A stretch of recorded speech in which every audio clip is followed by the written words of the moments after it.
Something একটা ফটোর একটা আওয়াজ হচ্ছে না? মনে হচ্ছে কেউ যেন ছবি তুলছে।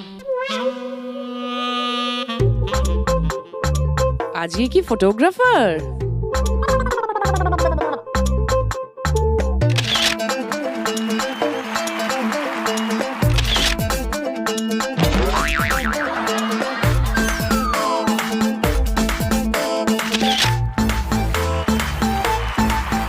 আজকে আমি wild life photographer.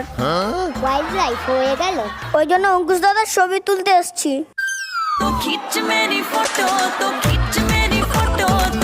Wild life photographer কি মানে একদম স্পটে গিয়ে তুলবি না টিভিতে হাতি ঘোড়া দেখালে ওখান থেকে তুলবি? ক্যামেরা জুম আছে, আছে জুম জুম। করে দেবো। অঙ্কুশ দাদা স্মাইল। ওয়াইল্ড লাইফ দেখলে তোর যে অবস্থা আছে তো আমাদের জানা আছে, মানে কোথা থেকে জুম করবি ফাইনালি? শুরুতে আমাকে ভয় দেখাবেন না, আমার কাজটা করতে দিন। তাহলে আমি আমার কাজটা করি।